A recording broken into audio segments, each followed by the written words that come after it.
Seigneur, notre Père, notre Dieu, nous te bénissons pour la parole. Au commencement, elle était, elle demeure, et tu es toujours Dieu, le même qui ne change pas.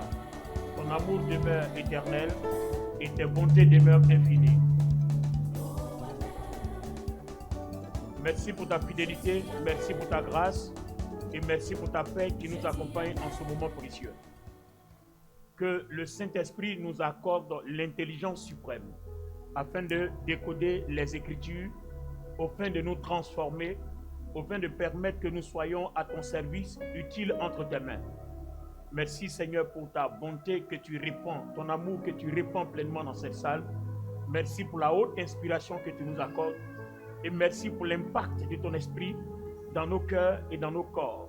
Tu l'es déjà dans notre esprit. Cela est ainsi au nom du Seigneur Jésus-Christ. Quelqu'un me donne un amen très fort.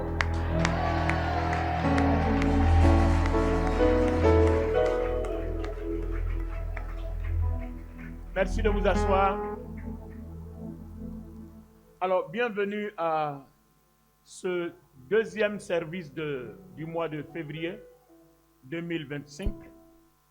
Nous allons poursuivre notre analyse sur la prière.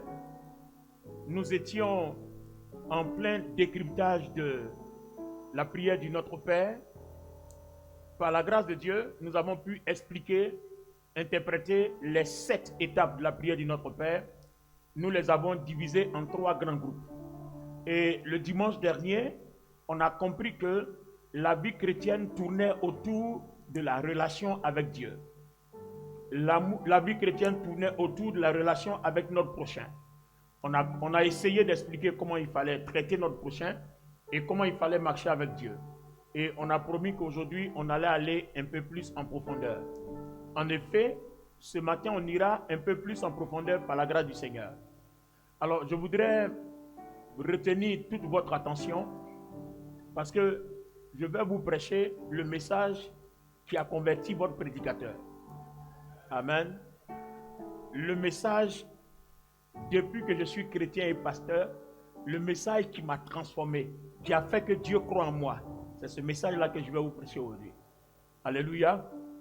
Alléluia. Vous savez, quand vous marchez avec le Seigneur, il faut arriver à un point où Dieu te fait confiance. À un point où Dieu sait que ça là, tu ne peux pas faire, ça là, tu es capable de faire. Alors, quel est le message qui m'a permis d'arriver à ce sommet, à cette hauteur, à cette dimension? Amen. Et c'est ce message-là que je vais interpréter aujourd'hui. C'est presque la dernière portion de la prière du Notre Père que nous allons interpréter ce matin par la grâce de Dieu. Alors, si dans ta vie chrétienne, tu as encore des difficultés avec le péché, tu as encore des difficultés avec la sorcellerie, tu as encore des difficultés avec les démons, tu as encore des faiblesses, tu te retrouves encore dans des problèmes compliqués, il faut être sûr que ce matin, si ton cœur est attentif, tu obtiendras ta délivrance parce que tu comprendras ce qu'il faut faire pour dominer désormais sur toutes ces choses. Ce message va te faire du bien. Tous ceux qui l'ont expérimenté ont eu un grand bien. Amen.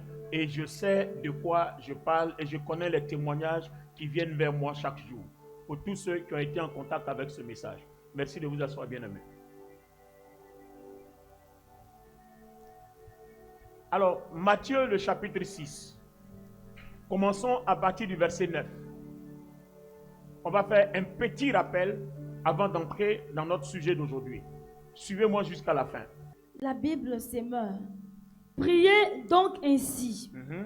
Notre Père, qui es aux cieux, Ça fait 1. que ton nom soit sanctifié. Ça fait 2. Que ton règne vienne. Ça fait 3. Que ta volonté soit faite sur la terre comme au ciel. Ça fait 4. Donne-nous aujourd'hui le pain dont nous avons besoin. Ça fait 5. Pardonne-nous nos torts envers toi, comme nous aussi, nous pardonnons les torts des autres envers nous. Ça fait 6.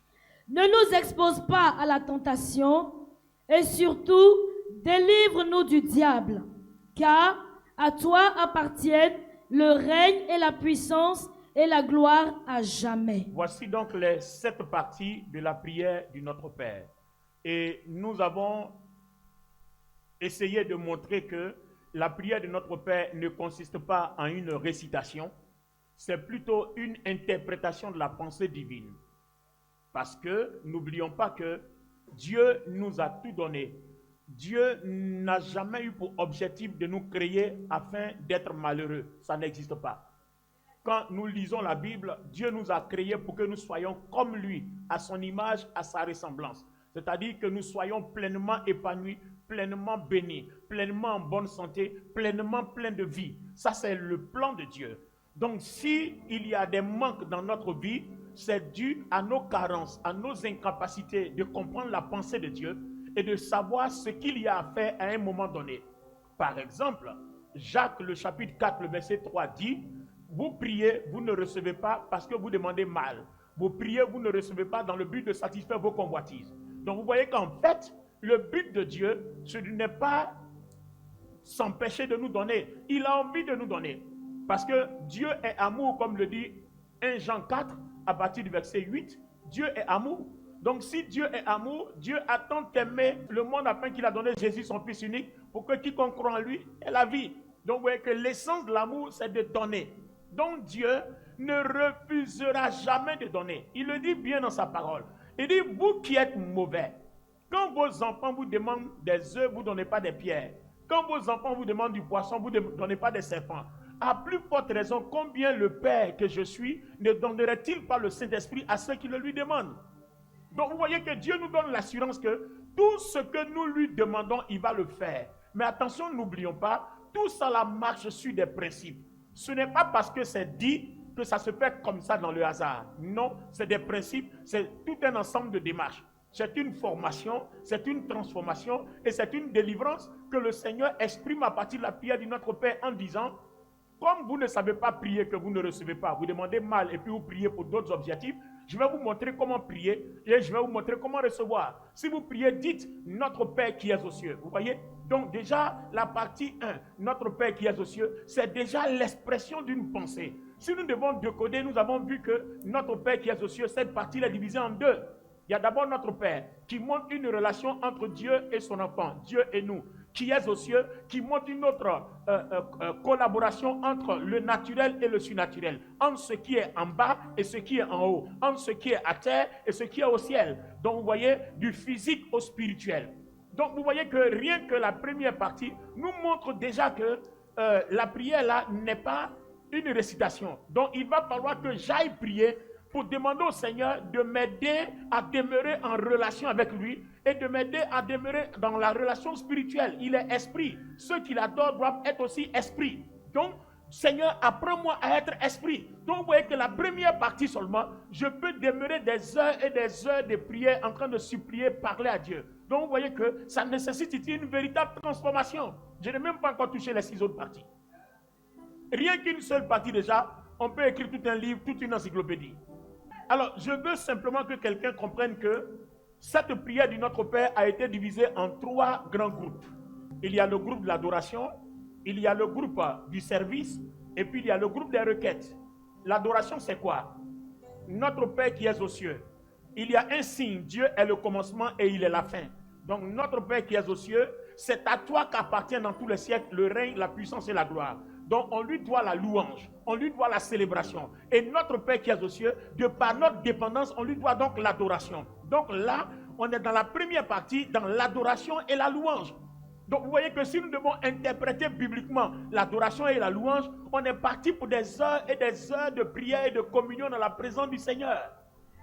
C'est pour ça que pendant le culte, vous voyez, il y a une partie d'adoration et puis une partie de louange. Tout ça, ce n'est pas gratuit. C'est fait à dessein parce que Dieu veut que son peuple l'adore, il veut que son peuple le loue. Ça, c'est très important. Et le deuxième groupe, composé de 3 parties, c'est que ton nom soit sanctifié, que ton règne vienne et que ta volonté soit faite. Si vous avez remarqué, ces 3 groupes-là ne concernent que Dieu. Dieu veut que toi et moi, ses créatures, ses enfants, on sanctifie son nom. On établisse son règne. Et puis qu'on fasse sa volonté. Donc vous voyez que notre vie, tout ce que nous avons, qui nous donne du travail, qui nous donne à manger, que nous fassions des affaires, vous voyez, le sens de notre vie sur la terre a un but: sanctifier le nom du Seigneur, établir son règne et faire sa volonté. Donc le souffle que tu as, tout ce que tu es, voilà le but pour lequel tu vis. Donc vous voyez que Si toute table qui ne porte pas de fruit est coupée et jetée au feu, toute personne aussi qui ne sanctifie pas son nom, toute personne qui n'établit pas son règne, et toute personne qui n'accomplit pas sa volonté sera aussi coupée et jetée au feu parce que tu n'atteins pas les objectifs du Seigneur. Et les 3 derniers groupes, donne-nous notre pain quotidien, ça c'est pour nous. C'est pour ça que les 3 groupes qui concernent le Seigneur, on appelait le service. Qu'est-ce que nous faisons pour que nous soyons utiles? Donc ça c'est le service. Et les 3 derniers groupes, donne-nous notre pain quotidien, c'est pour toi. Ça c'est ta requête. Vous voyez? Même quand il te donne ton pain quotidien, c'est à quelle fin? Pour sanctifier son nom? À quelle fin? Pour établir son règne? À quelle fin? Pour faire sa volonté. Il n'y a pas 1000 choses. Deuxième étape des 3 derniers groupes, pardonne-nous nos offenses comme nous pardonnons aussi à ceux qui nous ont offensés. On a compris ici que toute intervention de Dieu dans notre vie a un regard sur nous, notre intervention dans la vie des autres. Si Dieu doit faire quelque chose dans notre vie, il regarde ce que nous faisons dans la vie des autres. Donc vous voyez que là encore, c'est notre caractère, notre changement, notre transformation. Donc vous voyez que dans le groupe 1 de l'adoration, on a un rapport direct avec Dieu. Et dans le groupe 3 des requêtes, on a un rapport direct avec notre prochain. Donc nos bénédictions vont donc dépendre de ce que nous faisons avec Dieu et de ce que nous faisons avec notre prochain. Donc vous voyez que la vie chrétienne va tourner autour de 2 sortes de relations majeures. Notre relation avec Dieu et notre relation avec notre prochain. Si on n'est pas un bon adorateur, Dieu n'a pas besoin de nous parce qu'il dit qu'il cherche de vrais adorateurs. Et si on n'aime pas notre prochain, qu'on n'a pas une bonne relation avec notre prochain, il dit aussi qu'il n'intervient pas dans notre vie parce qu'on nous demande d'intervenir dans notre vie comme on intervient dans la vie des autres. Vous voyez? Et vous allez voir la dernière partie, c'est donc la conclusion. Ne nous soumets pas à la tentation, mais délivre-nous du malin. À quel moment Dieu va prendre la charge sur lui de ne pas te soumettre à la tentation et de te délivrer du malin?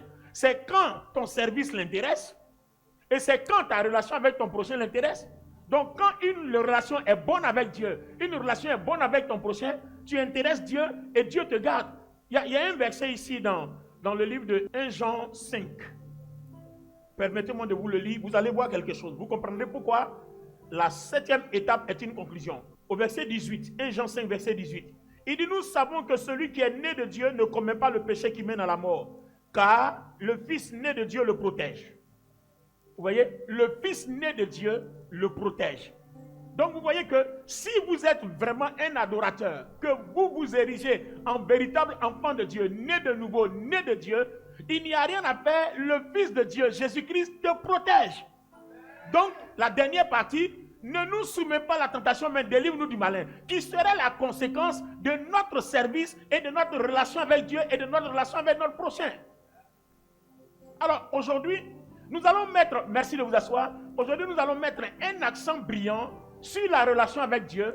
La dernière fois, on a sorti les conséquences. Comment on a compris qu'il fallait aimer Dieu, on a compris aussi qu'il fallait aimer notre prochain.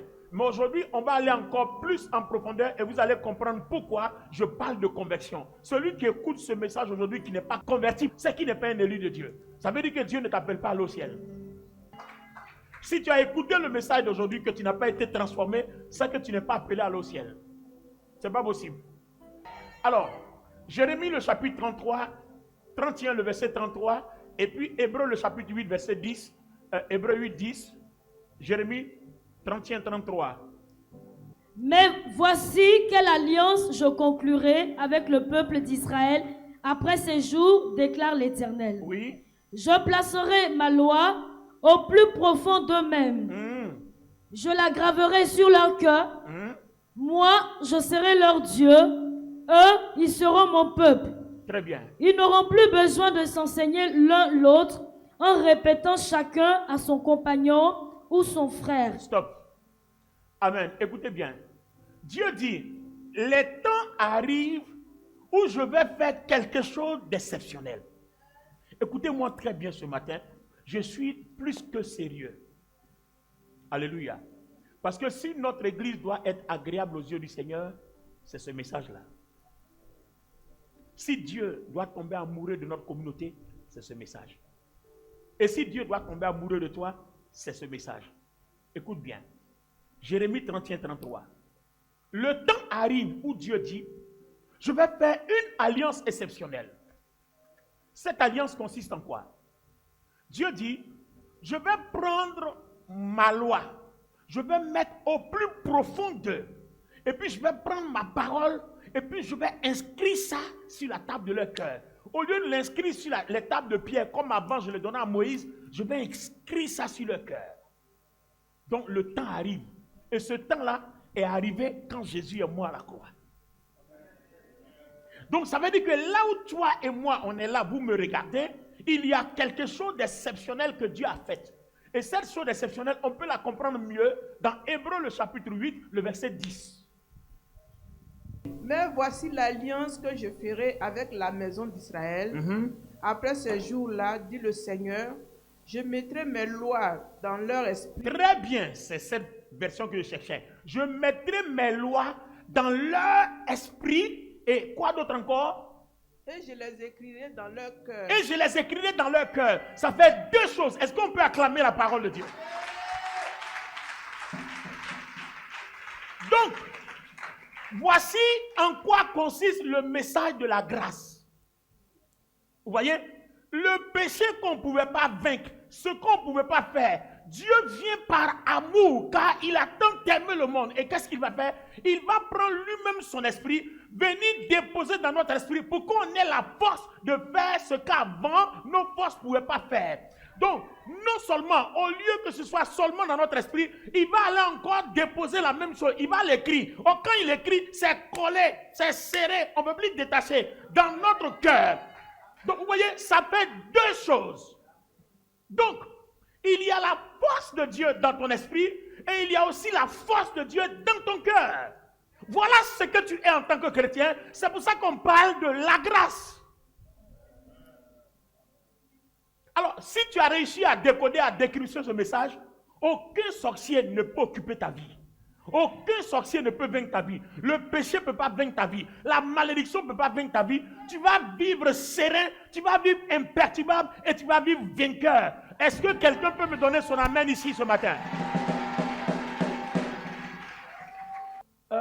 Je crois que la version parole vivante, Romains, le chapitre 6, le verset 5, nous donne une précision. En effet, Oui. En effet, nous sommes devenus un seul et même être avec lui. attendez, en effet, toi et moi, on est devenus un seul et même être avec Jésus-Christ. Pourquoi? Nous lui avons été incorporés. Nous lui avons été incorporés. C'est bon. Alors, vous savez ce que ça veut dire? Attends, viens d'accourir. Nous lui avons été incorporés. Quand Jésus est mort à la croix, vous savez ce que Dieu a fait? J'ai besoin de quelqu'un qui est un peu plus petit. Dieu prend, il te prend et puis il te soulève. Il n'est même pas la soulever. Je pensais que... Ah, donc ça là, c'est un piège. Bon, donc tu vois, bon, il a fait semblant de la soulever. Il dit que non, il est où? Il n'est pas là aujourd'hui. Oh, il est là, ça tombe bien, c'est prophétique. Viens mon fils, viens. On dit on a été incorporés. Donc Dieu nous prend et puis il nous dépose dans le Christ. Donc essaie de la soulever. Voilà. Viens et puis dépose-la dans le Christ. Donc voilà. Non, bloque-la comme ça. Donc regardez bien. Quand tu as été converti et quand tu t'es baptisé, c'est comme ça que Dieu t'a pris et puis t'a déposé dans le Christ.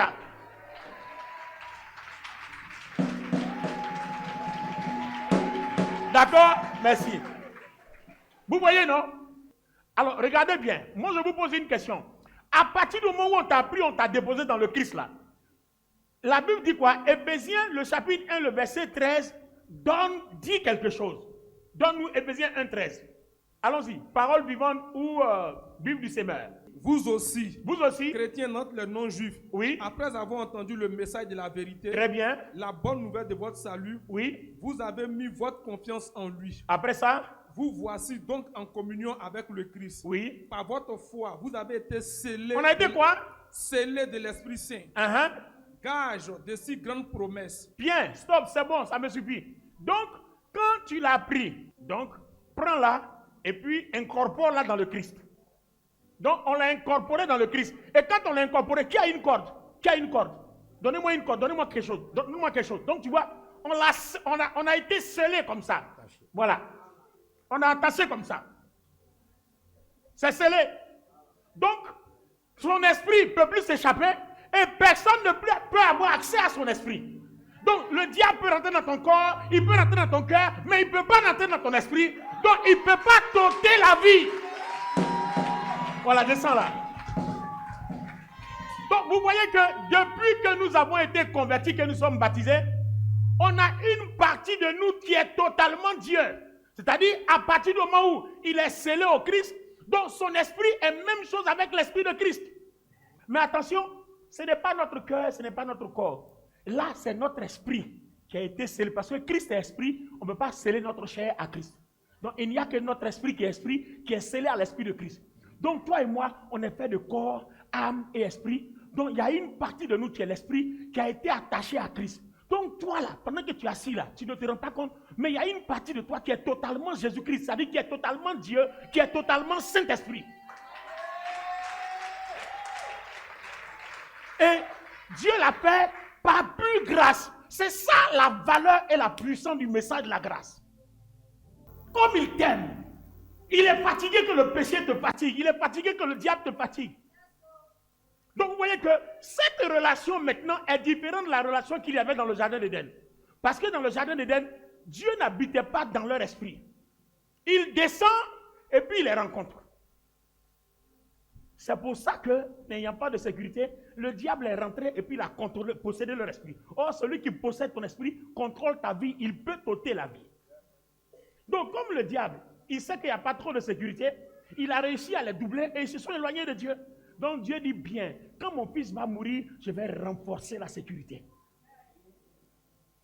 Quelqu'un dit Amen? Alors, comment est-ce que Dieu va renforcer la sécurité? Écoutez, j'ai pris un exemple là. Vous savez, souvent quand sur nos téléphones portables, un ancien connaît, je vais à la banque. Sur nos téléphones portables, quand on a vos applications, on parle d'un code d'authentification. C'est-à-dire, je mets l'identifiant, et puis je mets mon mot de passe, et puis la banque m'envoie un code, soit par email, soit sur le téléphone. Si j'ai réussi à inscrire ce code-là, c'est que vous avez la confirmation que le compte est bel et bien à moi. Vous comprenez, non? Donc, c'est un code d'authentification. Donc, quiconque n'a pas ce code d'authentification-là, il va tout faire, il ne peut pas baptiser ou bien brouter ton compte. Donc, avant, il n'y avait pas assez de sécurité, il suffit de faire des probabilités. Quand ça tombe, paf, il rentre dans le compte. Oh, maintenant, même si ça tombe, paf, il y a le code d'authentification. Alors, qu'est-ce que Dieu a fait? En nous scellant au Saint-Esprit, il authentifie son œuvre de la grâce de telle sorte qu'aucun diable, aucun démon ne peut avoir accès à cet esprit-là, peu importe son œuvre. Alors, le code d'authentification, c'est la croix. Or, le diable ne peut jamais traverser la croix. Jamais. Il peut aller partout où il veut, mais quand il arrive à la croix, stop! Ses œuvres s'arrêtent là, parce que là, il a été vaincu. Donc, vous voyez que là où vous êtes assis, là où je suis arrêté, là où nous sommes, notre esprit est authentifié. Maintenant, il reste notre âme, c'est-à-dire le domaine de notre cœur, notre volonté, et puis il reste notre corps, mais qui n'ont pas été authentifiés. Merci de vous asseoir. Donc, notre cœur et notre corps n'ont pas été authentifiés. Et Dieu te demande toi-même de les authentifier.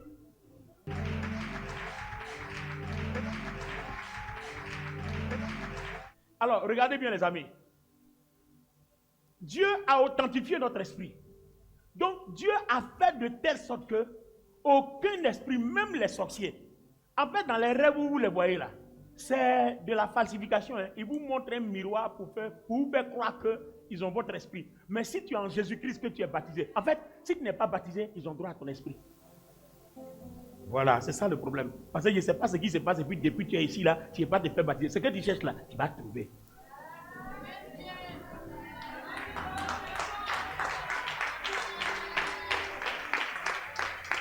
On ne sait pas pourquoi tu es là, et puis tu ne veux pas te baptiser. Donc en fait, tu n'as pas tellement bien accepté Jésus, quoi. Tu vois, non? Donc ce que je dis là, si tu n'es pas baptisé, ça ne te concerne pas. Mais quand tu es baptisé, ton esprit est sécurisé. Même le diable va rentrer dans ton rêve, mais il n'a pas accès à son esprit, il a accès à ton corps et il a accès à ton cœur. Et comment a-t-il accès à ton corps? C'est parce qu'il a accès à ton cœur qu'il a accès à ton corps. Je vais vous expliquer. Alors qu'est-ce que Dieu a fait? Pour nous aider à authentifier, à sécuriser notre cœur et notre corps, qu'est-ce que Dieu fait? Il a aussi inscrit la même chose qu'il inscrit dans notre esprit, il inscrit sur la table de notre cœur. Le problème, c'est que ce qui est inscrit sur la table de notre cœur ne fonctionne pas encore parce que c'est le domaine de ta volonté. Oh, Dieu ne forcera jamais personne. C'est pour ça qu'on parle de libre arbitre. C'est toi-même qui vas décider de réveiller ça et d'authentifier ça. Donc, il met tout à ta disposition, à toi de choisir. Tu fais ou tu ne fais pas. Maintenant, ce qui est inscrit sur la table de votre cœur, la Bible dit dans 1 Jean 1 que Dieu est lumière. On va lire ça. 1 Jean 1, verset 5. Voici le message que nous avons entendu de Jésus-Christ et que nous vous annonçons. Dieu est lumière et il n'y a aucune trace de ténèbres en lui. Quelqu'un me donne son amen. Dieu est lumière et en Dieu, il n'y a aucune trace de ténèbres. Donc vous comprenez pourquoi si Dieu habite notre esprit, il va permettre que notre esprit soit sécurisé. Parce que Dieu ne cohabite pas avec les ténèbres, ne serait-ce qu'une petite goutte de ténèbres. Dieu n'acceptera même pas qu'une petite goutte de ténèbres habite là où il est. On dit, il n'y a point en lui de ténèbres. 1 Jean 1, verset 5. Dieu est lumière. Alors, on va mettre ce verset-là en parallèle avec un autre. Maintenant, va avec moi dans 1 Jean 4, 7, voici verset 8. Qui n'aime pas n'a pas connu Dieu, Oui. car Dieu est amour. Alors, regardez bien. Tu vois, Eric et nous, on va mettre en parallèle deux choses. Dieu est lumière, Dieu est amour, donc l'amour, c'est la lumière. Aussi simple. Amen. Dieu est lumière, le même Dieu est amour. Donc, vous comprenez qu'en fait, là où vous allez manifester l'amour, vous appelez le Dieu amour qui est lumière à éclairer de sa lumière. Donc là où l'amour habite, la lumière aussi habite. Or cette lumière-là, ce n'est rien d'autre que ce qu'on appelle la gloire de Dieu. Et la gloire de Dieu, ce n'est rien d'autre que la Bible appelle le Saint-Esprit. Donc là où l'amour de Dieu est, là le Saint-Esprit agit, là sa gloire agit, là sa lumière opère. Maintenant, regardez la démonstration. Il a inscrit la parole sur la table de nos cœurs. C'est quoi la parole? Au commencement était la parole. La parole était avec Dieu et Dieu est la parole. Donc ça veut dire que Dieu s'est mis et dans notre esprit, il s'est mis et dans notre cœur, mais dans notre cœur, il ne parle pas encore, il attend. Amen bien. Et la parole est Dieu. Elle était au commencement avec Dieu, la lumière lui dans les ténèbres l'ont refusé, mais à tous ceux qui l'ont accepté, c'est-à-dire qui? Jésus-Christ, dont la parole est et Dieu et Jésus. Et cette même parole, la Bible dit quoi? Elle est une lumière sur mon sentier, elle est une lampe à mes pieds. Donc la parole est Dieu, la parole est Jésus, la parole est lumière, la parole est lampe sur mon sentier. Alors cette parole-là, c'est elle qui a été inscrite sur la table de mon cœur. Donc le jour où dans ma relation avec Dieu, je commence à manifester de l'amour. Le jour dans ma relation avec mon prochain, je commence à manifester de l'amour. Je permets maintenant à cette lampe-là de s'allumer, de m'éclairer et de quitter de mon cœur jusqu'à entrer dans mon corps. Parce que scientifiquement, le sang qui rentre dans le corps vient du cœur. C'est pour ça que le cœur est le repère central de là où part toute chose. Est-ce que vous comprenez? Donc, quand la gloire de Dieu s'allume dans ton cœur, elle déborde et puis elle s'en va dans ton corps. Donc Dieu va contrôler ton corps, ton âme et ton esprit. À partir du moment où Dieu contrôle ton corps, ton âme et ton esprit, tu deviens un avec le Christ. Donc vous voyez, si le Christ habite ton cœur par sa lumière, c'est-à-dire son cœur est uni à ton cœur, son esprit est uni à ton esprit, donc vous devenez même personne. Vous avez les mêmes pensées, vous avez les mêmes sensations, vous avez les mêmes émotions, vous avez les mêmes passions. Donc tu vois que à partir de cet instant-là, tu peux commencer à entendre sa voix. Parce que quand il soupire, vous êtes un. Donc vous entendez. On va faire la démonstration. Eric Guénaud, elle est scellée. Amen. Alors soulève-la. Vous voyez, regardez bien, vous voyez non, comment c'est attaché. Elle est scellée. Donc il faut bien attraper la couille, c'est pas grave. Il faut bien le serrer, ça ne fait rien. Donc c'est comme ça que Dieu nous aime. Et c'est comme ça que Dieu nous a attachés. À partir du moment où ils font un là, d'accord, il faut toucher. Tu as entendu, non? Toi aussi, il faut toucher. D'accord, tu as entendu? Donc, si elle est en prière, qu'elle parle, est-ce que Dieu ne va pas entendre? Alors, si Dieu aussi lui parle, est-ce qu'elle ne va pas entendre? Alors, donc, il faut qu'on soit un avec le Seigneur. Alléluia! Come on, somebody! Puissance! Donc, vous voyez, il faut qu'on soit un avec le Seigneur. Et si nous sommes un avec lui, sa lumière commence à s'intensifier. C'est pour ça que, pour que nous ayons sa lumière, il dit, voici les 2 grands commandements.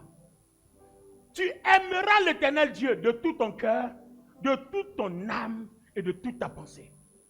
Et tu aimeras ton prochain comme... Voilà.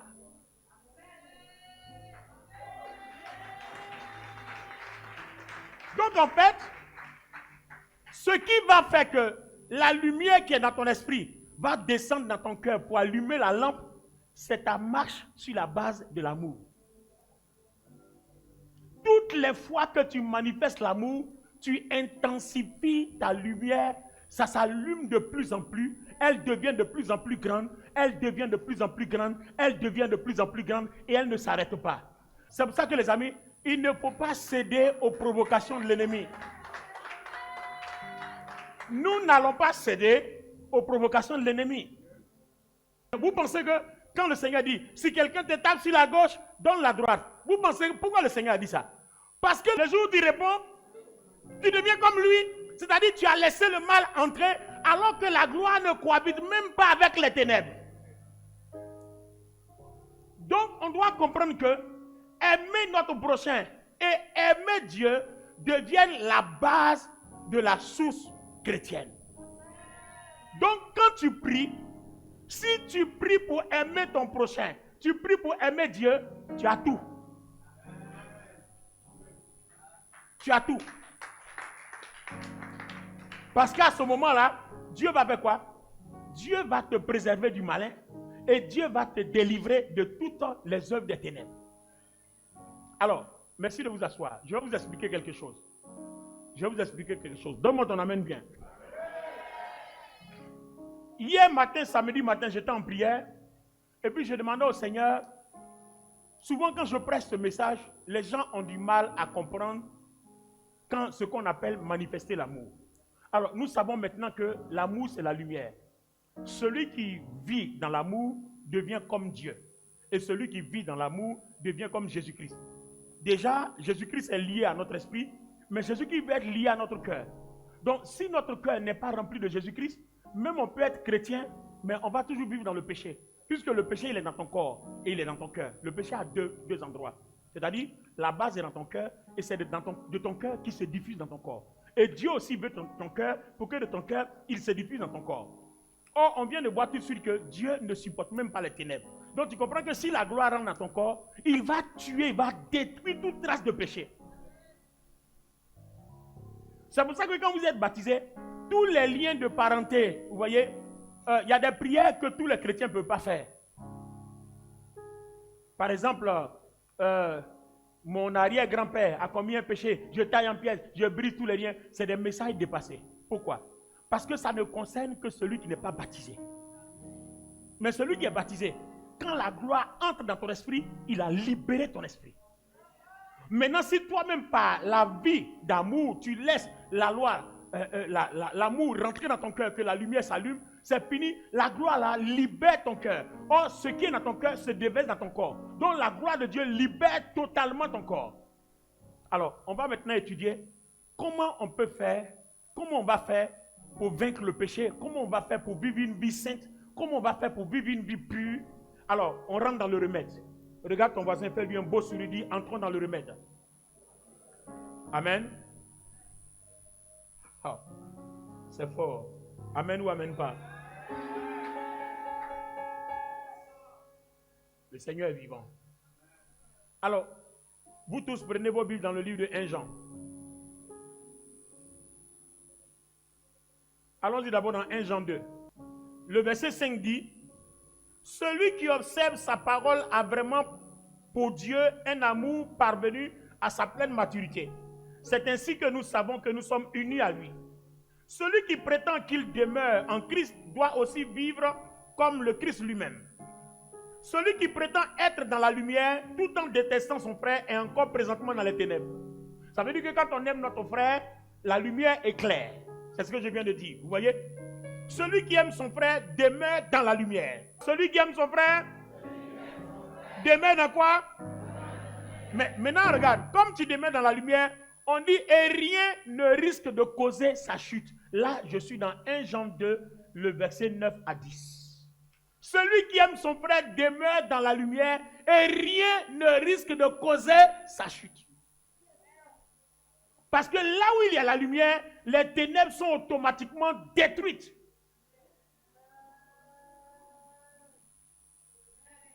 Vous comprenez maintenant? C'est pour ça que toi et moi, on ne doit pas céder aux provocations. Si on te fait quelque chose que tu as mal, ce n'est pas grave. Choisis d'avoir mal que de choisir de venger.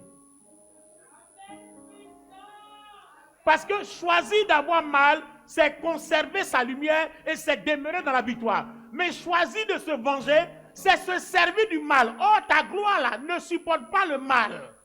Supporte pas les ténèbres. Donc une fois que toi aussi tu te sers du mal, la gloire s'écarte, elle se met à l'écart et tu deviens aussi comme lui, vulnérable, donc vaincu.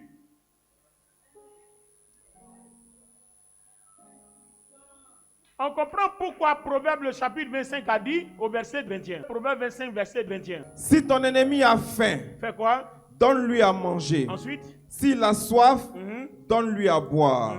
Ce sera comme si tu lui mettais des charbons ardents sur sa tête. Oui. Et l'Éternel te le rendra. Il te récompensera. Dans d'autres versions, l'Éternel te récompensera. Tu es dans quelle version ici là?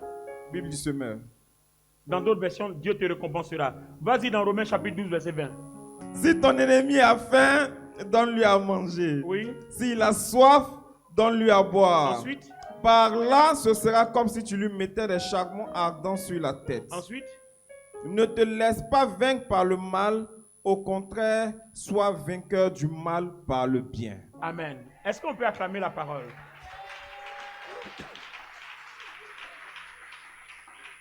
Donc, ne te laisse pas vaincre par le mal, mais sois vainqueur du mal par le bien. En fait, il y a quelque chose ici que vous devez retenir toute votre vie. Aussi longtemps que vous ne vous servirez jamais du mal, parce que j'ai posé la question à Dieu, Seigneur, qu'est-ce que je peux dire au peuple pour qu'il comprenne comment aimer son prochain? Et puis comment t'aimer? Dieu m'a dit deux choses. Il dit, toutes les fois que vous n'allez jamais vous servir du mal contre votre prochain, même pas contre votre ennemi, vous me donnez la preuve que vous aimez votre prochain.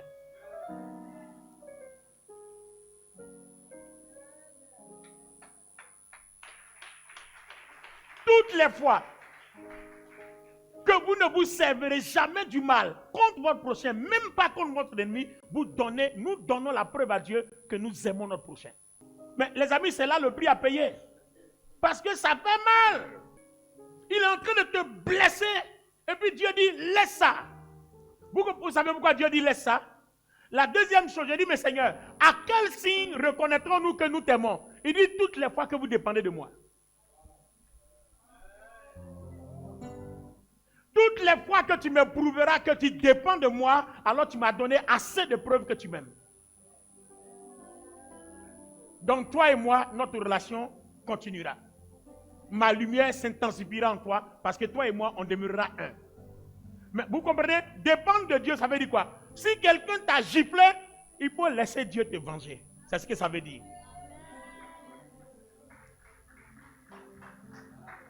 C'est pour ça qu'il dit, celui qui te fait du mal, ton ennemi, il faut le bénir. Moi, Dieu, je vais mettre des braises sur sa tête. Ce n'est pas toi qui dois mettre les braises, parce que si tu mets les braises, toi, tu te sers du mal, le mal aussi va se servir de toi. Donc, dépendre de Dieu, c'est faire quoi?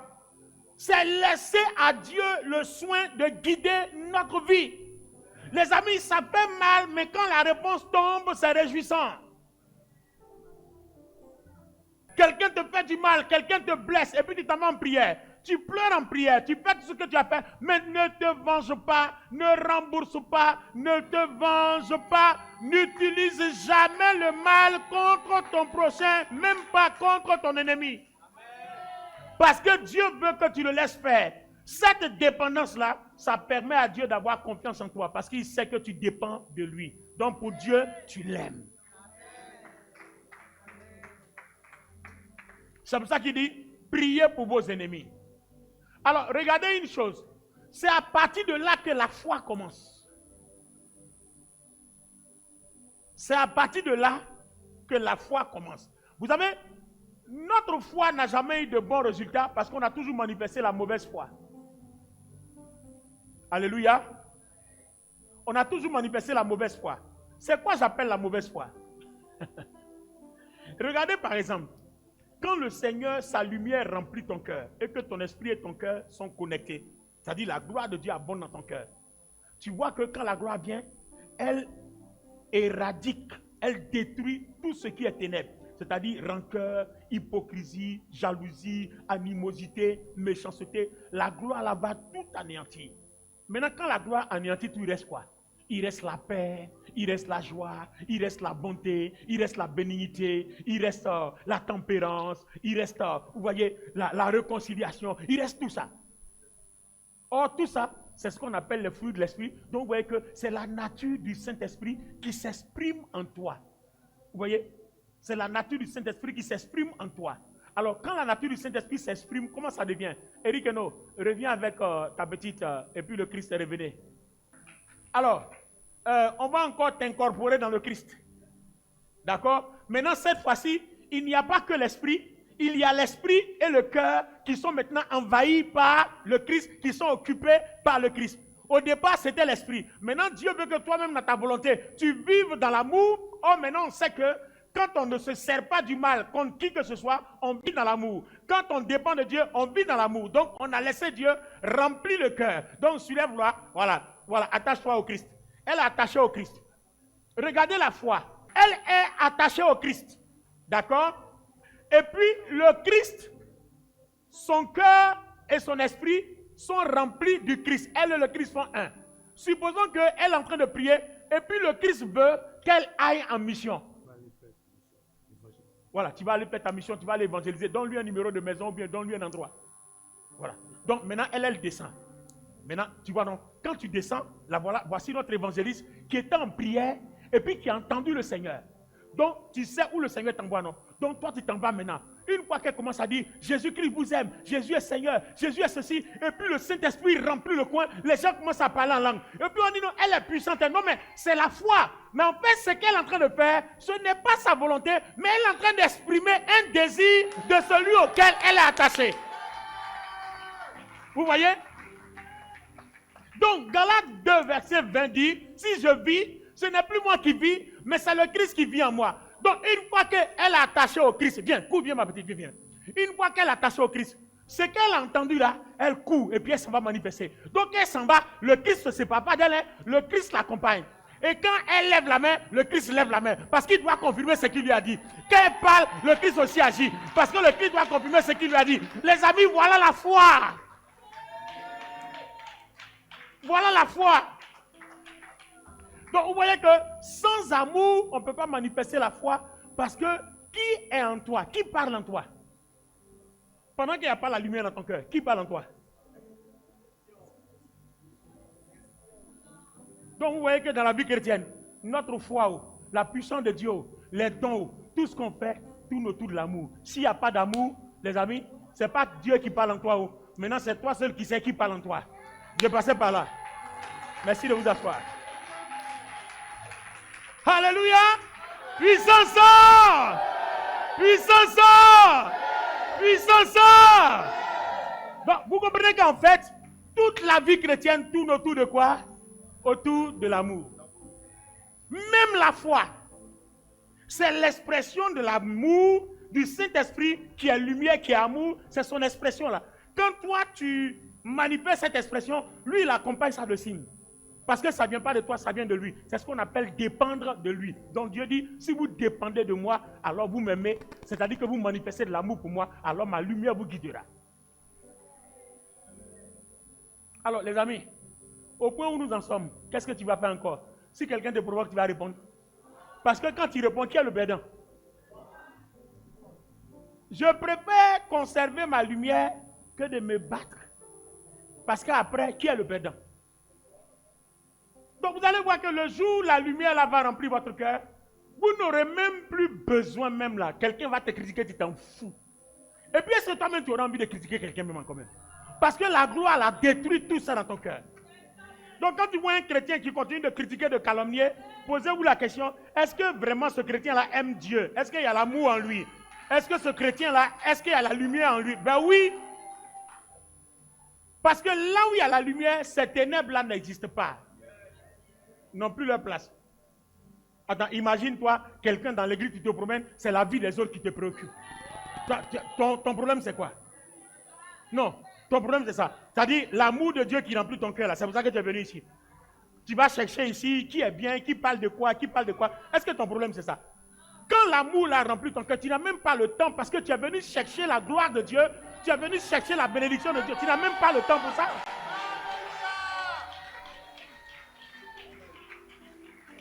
Qui vit comment, qui vit bien ou qui vit mal, est-ce que c'est ton problème? Quand tu me vois, je rentre dans cette salle-là, quand j'arrive, je salue tout le monde. Mon cher, tu vis bien, tu vis mal, ce n'est pas mon problème. Ce n'est pas mon problème. Ce qui est sûr, je t'enseigne qu'il faut vivre bien. Tu vis bien, tu vis mal, je t'embrasse. Ce n'est même pas mon problème. Je continuerai de t'enjailler jusqu'à ce que tu changes.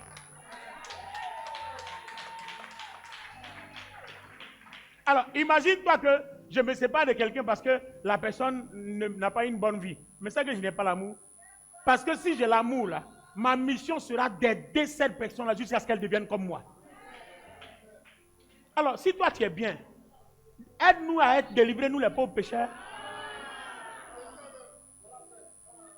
Parce que si tu nous as fui là, tu ne nous as pas rendu service, parce que toi tu es bien, tu dois même intercéder auprès du Seigneur pour que nous aussi on soit bien comme toi tu es bien.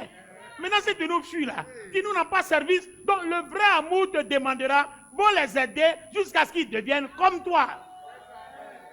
Pardonne-nous nos offenses, comme nous pardonnons aussi à ceux qui nous ont offensés. Rends-moi bien, rends les autres bien, comme tu m'as rendu bien. C'est tout. Voilà l'amour les amis. C'est pour ça que le deuxième paramètre de l'amour, il dit, ce que tu ne veux pas qu'on te fasse, ne le fais pas aux autres. Donc, si vous voulez savoir que la lumière de Dieu vit en vous, c'est votre conscience qui doit rendre témoignage de comment vous aimez votre prochain et de comment vous dépendez de Dieu. Si vous avez ce témoignage-là, soyez sûr que la lumière de Dieu est en vous. Partout où vous passez, n'ayez pas crainte. Ce que Dieu vous inspire, déclarez, manifestez-le. La puissance de Dieu va confirmer ça. Ça s'appelle la foi. Ladies and gentlemen, je suis à la fin de mon plaidoyer. Alléluia. Alors, ce matin, nous avons compris que le mal ne doit pas avoir de rendez-vous avec nos vies. Peu importe ce qu'on m'a fait, même quand j'ai mal, je ne dois pas utiliser le mal pour me venger. Je dois laisser Dieu agir parce que je dépends de Dieu. Je dois prouver à Dieu que je dépends de lui et je dois prouver à Dieu que je le laisse gérer ma vie. Amen ou amen pas? Donc, les amis, c'est là que se trouve l'épreuve. Est-ce que tu vas te venger et puis faire disparaître la gloire ou tu vas te venger pour conserver la gloire qui accomplit les promesses de Dieu dans ta vie? C'est ça le problème. Parce que quand tu décides de te venger, tu as arrêté le programme de Dieu dans ta vie. C'est pour ça que beaucoup de personnes sont malheureuses. Tu es toujours en train de juger les autres, les calomnier, les dénigrer. Tu arrêtes le programme de Dieu dans ta vie. Parce que l'amour n'agira pas comme ça. Donc vous voyez que tout dépend de ce que nous cherchons. Moi j'ai dit une chose, les amis. Celui qui est fatigué, qui est chargé, n'a plus le temps pour certaines choses. Vous savez, dans la vie, là, quand vous n'avez pas souffert, vous vous mêlez de tout. Mais quand vous avez souffert, que vous savez ce que vous cherchez, il y a des choses qui ne vous intéressent plus.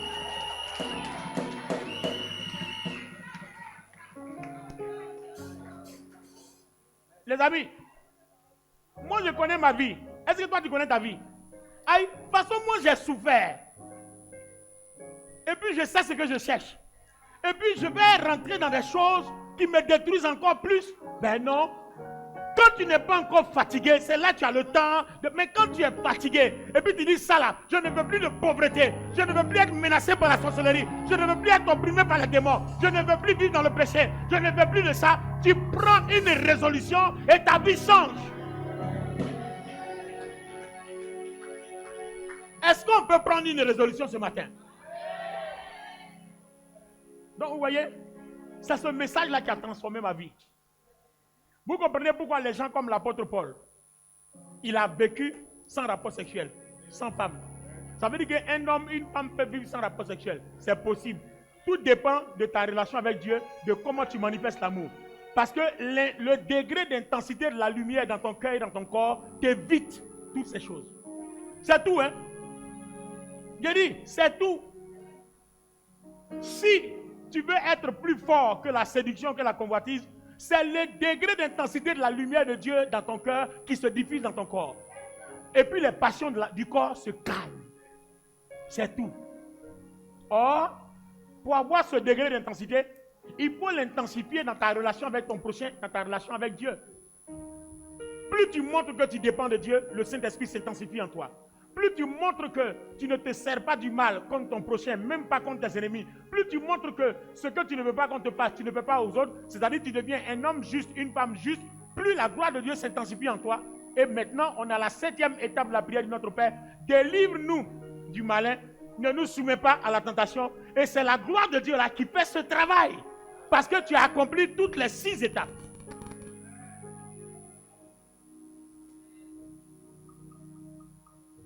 Et plus tu es rempli d'amour, plus la gloire de Dieu qui est en toi, elle devient externe.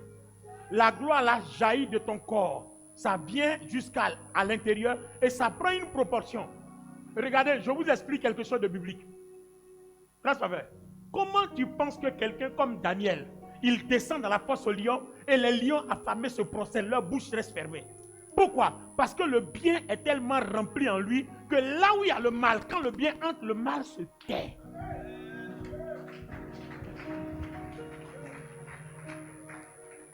Le mal se tait. Daniel priait 3 fois le jour. Il n'a jamais trahi Dieu. Là où on a voulu qu'il trahisse Dieu, il dit je ne trahis pas Dieu. Si vous voulez tuer moi, regardez comment sa vie est entièrement dépendante de Dieu.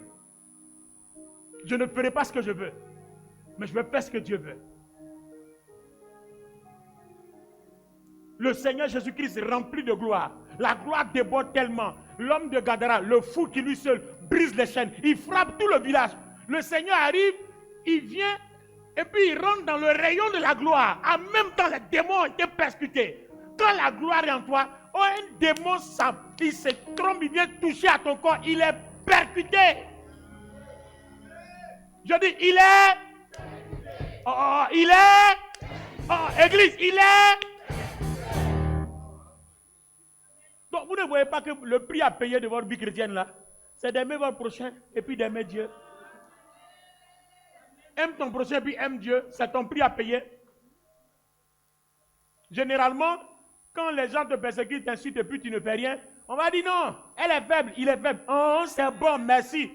Le Seigneur Jésus dit, ma puissance s'accomplit dans ta faiblesse. Oh, cette faiblesse-là, ce n'est pas la faiblesse physique. Hein. C'est quand on te tape sur la joue gauche, tu donnes la droite là. C'est là que la puissance de Dieu s'accomplit. C'est-à-dire que tu deviens de plus en plus fort, la lumière devient de plus en plus intense, elle va sortir et puis elle va commencer à occuper le périmètre.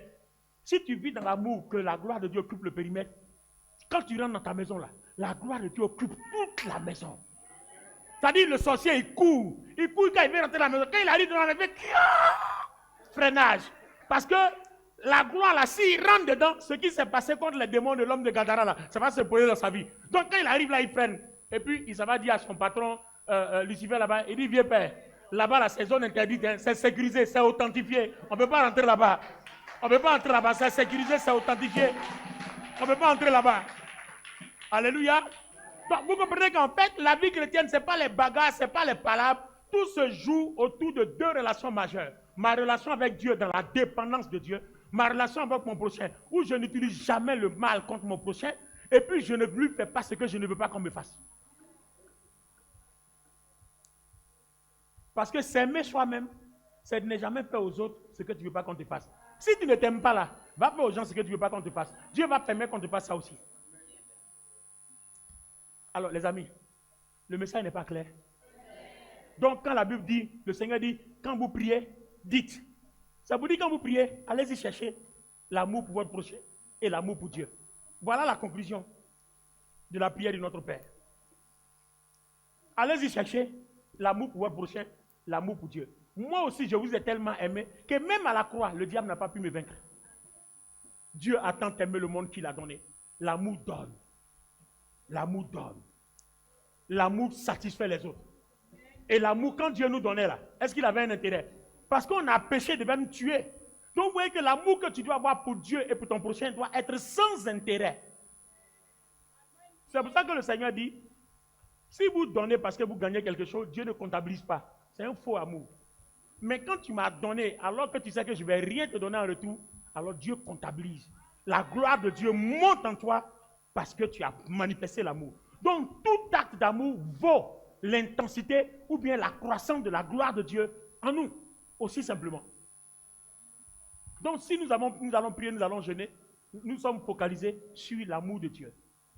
Quel cœur Dieu va te donner pour que tu puisses manifester cet amour? Ça fait de toi un homme juste. Vivez dans l'amour et puis les gens n'ont qu'à vous provoquer. Vous savez, souvent les gens vous provoquent là. Vous ne les voyez pas, mais Dieu les lime. C'est parce que vous ne savez pas où. Mais Dieu les lime même. Mais c'est parce que vous ne voyez pas. Et puis ils n'auront jamais le courage de vous dire que ça ne va pas. Parce qu'il dit, si il te dit que ça ne va pas, il va comprendre que tu as gagné. Mais sinon, ça ne va pas. Est-ce que tu comprends? Quand Baana et Rekab sont allés tuer Ish-Boshet, qui était couché paisiblement dans sa maison, pensant rendre service à David, David les a fait tuer. Il dit, comment un homme juste, qui ne vous a fait aucun mal, il est couché dans sa maison, même s'il est rebelle contre moi, mais vous qui allez le tuer, je vous ai envoyé? Non. Pourquoi vous l'avez tué? Il a ordonné à ses gars, il dit, tuez-les.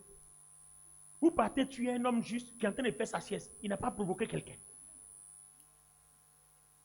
Et la Bible dit clairement, ne fais pas du mal à quelqu'un qui repose en paix auprès de toi. Je crois que c'est Proverbe 28, je ne sais plus le passage. On en a parlé déjà ici. Proverbe 3, verset 29. Ah, donc j'ai renversé en fait. 29, 28, 29. Ne médite pas le mal contre ton prochain. Ne médite prochain pas le mal contre ton prochain. Lorsqu'il demeure tranquillement près de toi. Quand il demeure tranquillement près de toi. Quelqu'un qui est à côté de toi, il t'a rien fait. Et puis tu es en train de mélanger sa vie, lui dire des choses méchantes pour que les gens soient contre lui. Ou bien alors tu vas l'attaquer. Ou bien comme tu es sorcier ou sorcière, tu vas attaquer sa vie, tu vas faire du mal. Mais Dieu va te tuer s'il ne réagit pas, qu'il demeure dans l'amour. Si tu ne te réponds pas, tu vas finir par mourir. Ne médite pas le mal comme celui qui est près de toi tranquillement alors qu'il ne t'a rien fait. On ne touche pas les gens qui sont justes quand ils sont coupables de rien. Quelqu'un ne t'a pas provoqué, même si tu penses qu'il t'a regardé mal, tant que tu n'as pas encore eu les preuves que dans son cœur, il y a quelque chose contre toi, il n'a pas exprimé, passe. Mets les deux mains sur la tête. Les amis, nous allons prier le Seigneur ce matin. Il faut que tu puisses être vainqueur sur le mal. Alléluia. Regardez, avant de prier, je vais vous lire un passage. D'accord? Et nous allons prier avec. Pendant que vous avez les mains sur la tête, écoutez-moi. Je suis dans 1 Jean 3, je lis le verset 9. Il dit, celui qui est né de Dieu ne pêche pas. Or, au vu de ce qu'on vient de dire, qui est celui qui est né de Dieu? Celui qui a la lumière de Dieu et dans son esprit et dans son cœur. Celui qui vit sur la base de l'amour pour son prochain et la base de l'amour pour Dieu. Celui-là est né de Dieu. Et on dit pourquoi? Regardez pourquoi. Celui qui est né de Dieu ne pêche pas, car la vie qui vient de Dieu a été implantée en lui et demeure en lui. Il ne peut pas pécher puisqu'il est né de Dieu. Donc, aussi longtemps que la gloire de Dieu resplendira dans ton esprit et dans ton cœur, le péché ne peut pas te faire pécher. Ou bien le diable, l'ennemi, ne peut pas te faire pécher. Puisqu'il n'y a pas de porte, il n'y a pas de faiblesse en toi. Il n'y a que force, puissance et gloire en toi. Donc, naître de Dieu, c'est baser sa vie chrétienne sur l'amour pour son prochain et l'amour pour Dieu. Pour le prochain, qu'est-ce que tu ne dois pas faire? Jamais te servir du mal. Jamais te venger. Quand il te fait du mal, ne réagis pas.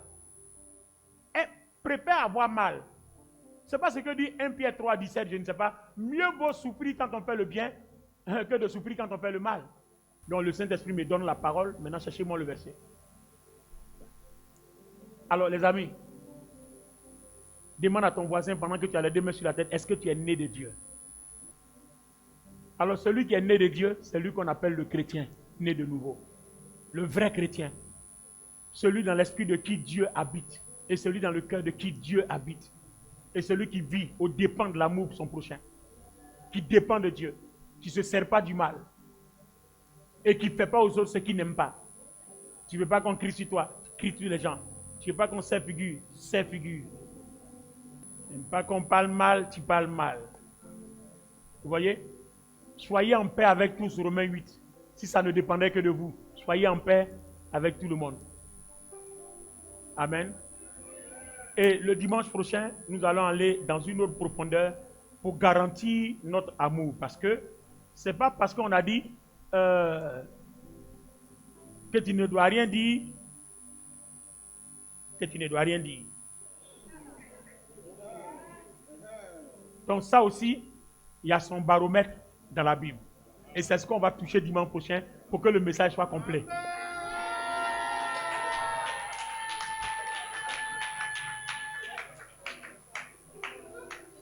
Donc, si jamais tu ne dois pas dire, à quel moment tu ne dois pas dire, et si jamais tu dois dire, à quel moment tu dois dire, et si tu dois dire quoi, et si tu dois faire quoi.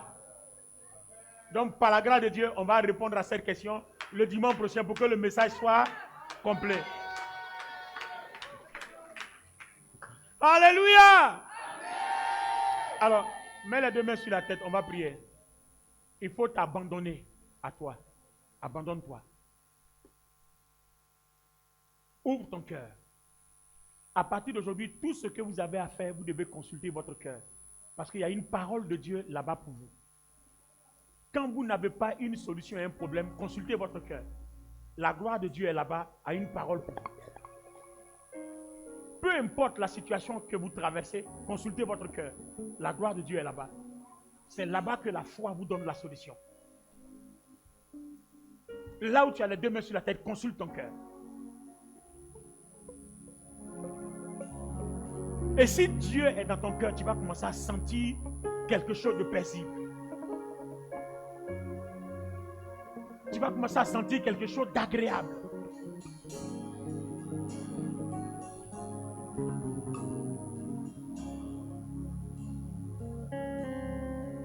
C'est dans cette atmosphère de paix que les vraies guérisons s'opèrent. C'est dans cette atmosphère de paix que les vraies délivrances s'opèrent. La puissance de Dieu agit quand le cœur est disposé, où on laisse la gloire de Dieu s'exprimer. L'onction agit quand le cœur est ouvert, entièrement disposé, où on laisse la gloire de Dieu s'exprimer. Laisse la gloire de Dieu s'exprimer maintenant. Laisse Dieu parler à ton cœur. Laisse Dieu, la parole qu'il répond à ton esprit, entends-la dans ton cœur. Et si ton cœur est ouvert et disposé, c'est à ce moment précis que le Saint-Esprit libère la guérison. Il libère la délivrance. Il libère les déblocages. Il libère sa puissance. C'est là que le Saint-Esprit ouvre les portes financières, les portes matérielles. Donne-nous notre pain quotidien. La partie 5 de la prière de notre Père. L'étape 5.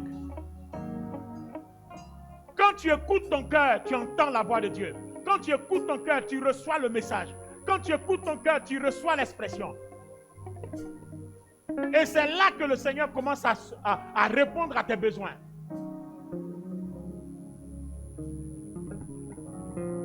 Seigneur, guéris nos cœurs. Seigneur, remplis nos cœurs.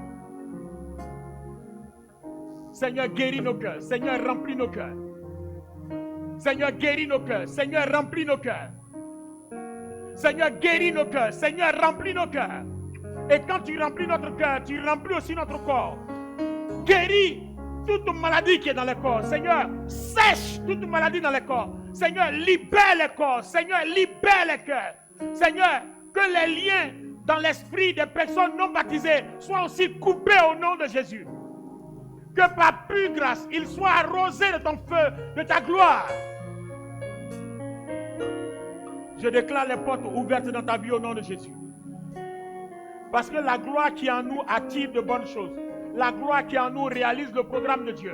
La gloire qui est en nous satisfait les exigences de Dieu. Je déclare qu'à partir d'aujourd'hui, sur la base de ta vie d'amour, la gloire de Dieu ouvre les portes devant toi. Les portes du travail, les portes financières, les portes matérielles, je les déclare ouvertes. Je déclare toute porte ouverte. Donne-moi ton amen et reçois au nom de Jésus.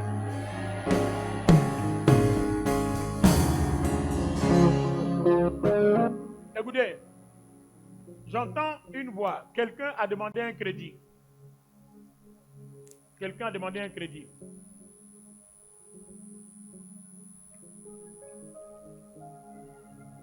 Et je vois une maison. Je vois une maison. Quelqu'un a demandé un crédit, je vois une maison.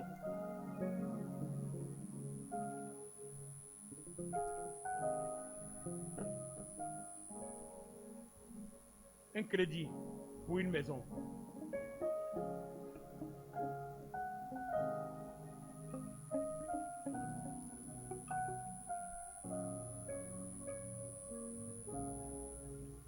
Et pendant que je suis en train de parler, le Seigneur a pris toutes les dispositions pour que tu puisses recevoir l'argent pour ta maison.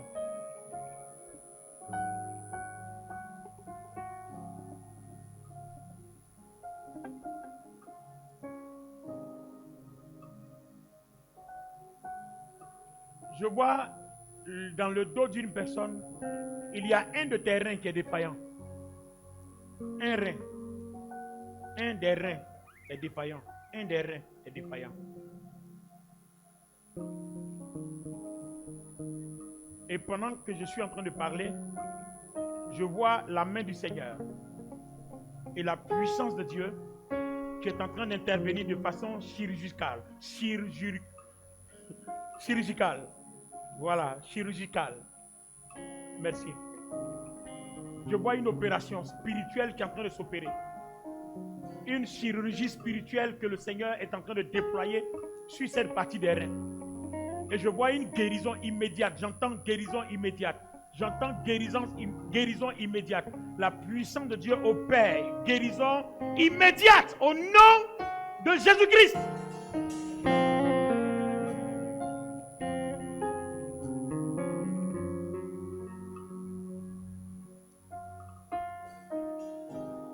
La semaine qui arrive, il y a quelqu'un qui a un rendez-vous d'emploi, de travail.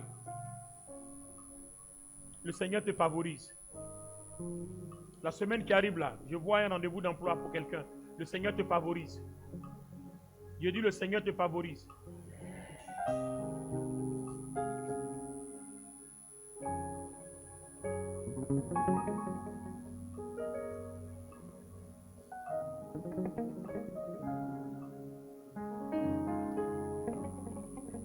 Il y a quelqu'un qui te doit beaucoup d'argent. Quelqu'un te doit de l'argent et la personne a commencé à te tourner, à te rouler. Mais je vois, le Seigneur me montre la restitution de ton argent. Le Seigneur me montre la restitution de ton argent. On te restitue ton argent.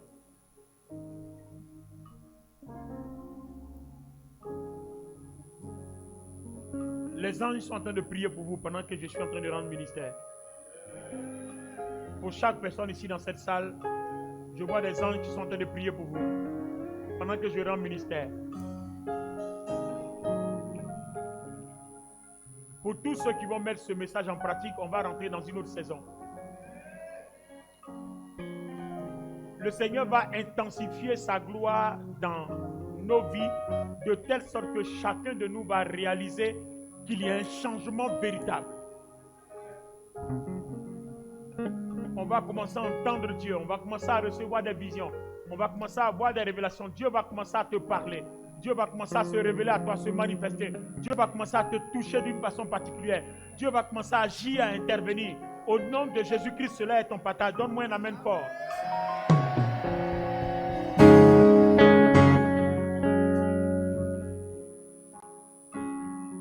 Je suis en train de voir une vision pendant que je suis en train de parler. Je vois le culte qui est fini. Ce culte-là, je vois qui est fini. Chacun rentre chez lui. Et puis, il y a une lumière comme ça qui tournoie, qui est en train de tourner. Vous voyez, autour de la tête de chacun. Et chacun entrait dans sa maison avec cette lumière-là. Et vous voyez, dès que vous rentrez dans la maison, la lumière la prend toute la maison. La lumière la prend toute la maison. Et c'est la grâce que Dieu t'a accordée à ce jour. Dis Amen et reçois au nom de Jésus.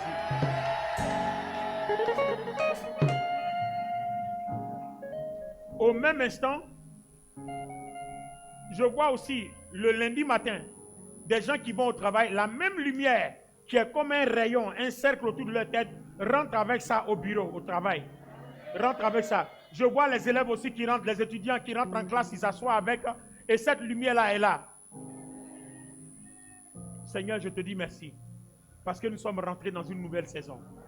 Je te dis merci parce que nous sommes rentrés dans la saison de gloire. La gloire que tu as réservée pour cette année 2025. Nous venons, Seigneur, d'entrer dans cette saison-là.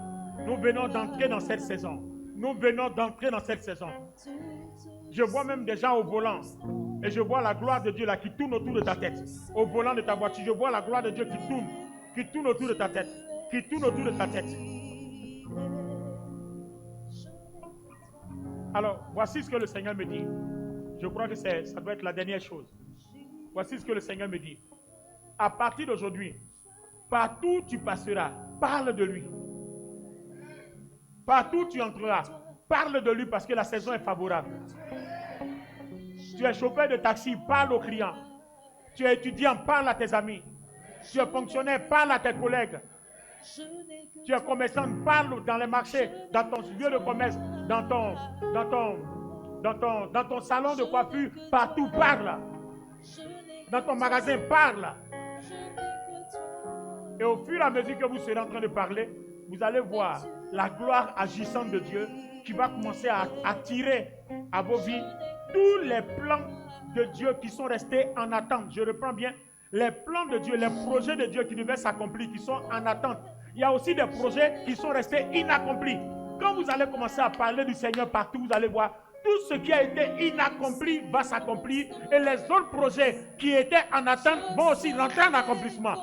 Donne-moi cet amen et reçois la parole au nom de Jésus. Je n'ai que toi. En toutes circonstances, je serai complet quand tu es j'irai. Je n'ai que toi. Oh, je n'ai que toi.